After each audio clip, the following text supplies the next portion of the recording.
Here's the big challenge of life. You can have more than you've got because you can become more than you are.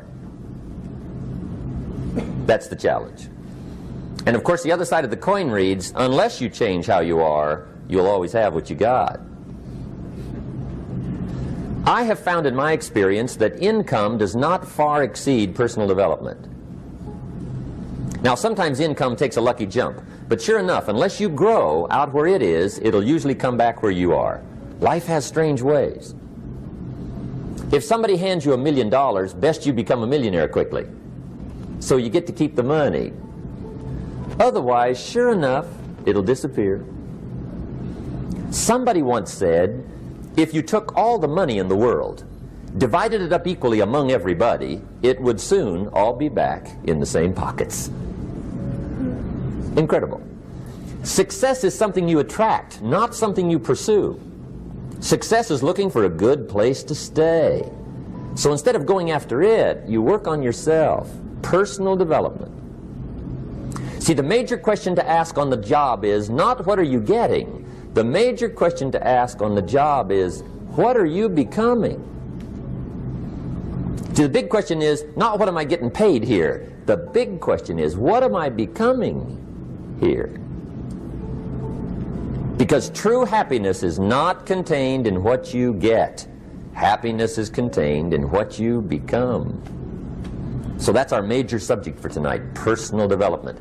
Of all the assignments Mr. Schoaf gave me at age 25, this was probably the most difficult. In fact, I'm still working on this one. I think it's an unending challenge to see what you can become.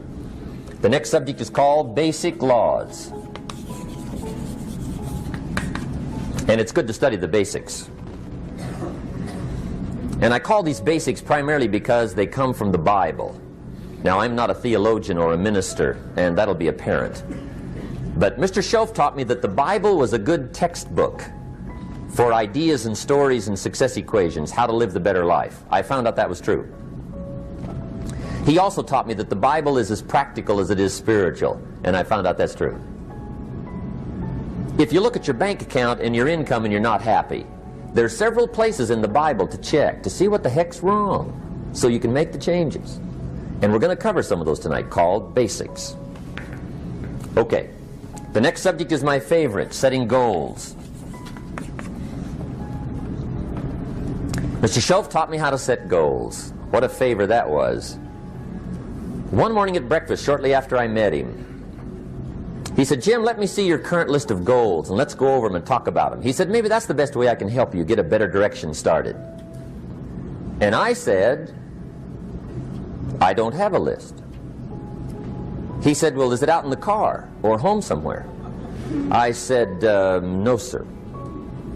I don't have a list anywhere. He said, well, young man, that's where we got to start. He said, I can tell you right now, if you don't have a list of your goals with you, he said, I can guess your bank balance within a few $100s. Which he did. And that got my attention. I said, you mean my bank balance would change if I had a list of goals? He said, drastically. That day I became a willing student how to set goals. And sure enough, learning how to set goals changed my life. And I often wondered why no one had ever taught me how to set goals up until age 25. I went to high school, but if they offered it, I missed it. I went to college for a year, never heard it. I worked for Sears. Really. And to my knowledge, Sears never taught it. Right? How to set goals. So here I am, age 25, married, my family's starting, I've been to college, I'm working, and I still don't know how to set goals. But fortunately, when I was 25, I met the man who taught me how, and it revolutionized my whole life. Economically, socially, personally, it's incredible. So I want to share with you tonight what Mr. Schoaf shared with me, how to set goals. It can be a life changer. Okay.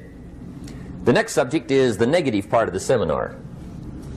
Life is part negative, so we got to talk about the negative. And this subject is called diseases of attitude. Diseases of attitude. There's a lot of things that can wreck your chances to do well. We live in a rather dangerous world, so you got to be not only wise, you got to be careful. Now, attitude diseases are just as bad as physical diseases, right? High blood pressure, heart trouble. I mean, a lot of things will ace your chances to do well. So you've got to be careful. And attitude diseases are deadly. I mean, they'll destroy all the good things you start. Okay? So we'll go through those attitude diseases, how to spot them, how to look for them, what they are, and the cure. And I'm a pro on these because I've had them all, so I can give you excellent advice on these. Now, the last subject we're going to consider tonight is called the day that turns your life around. The day that turns your life around.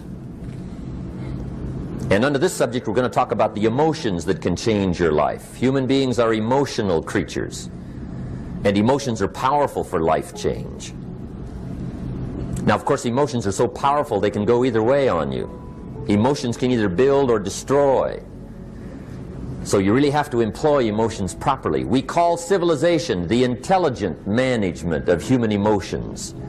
If you can intelligently apply your emotions in the right direction, no telling what can happen. Could turn your life around one day would be sufficient.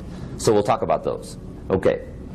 Now that's a lot to cover in one evening, but we'll keep at it here and see if we can't get it all done. I'd like to have you now jot down the theme of the seminar. Every seminar should have a theme, I guess. We've got one. It's on some of our literature if you happen to notice it, but if you didn't, for your notes, here it is. The theme of the seminar goes like this: the major key to your better future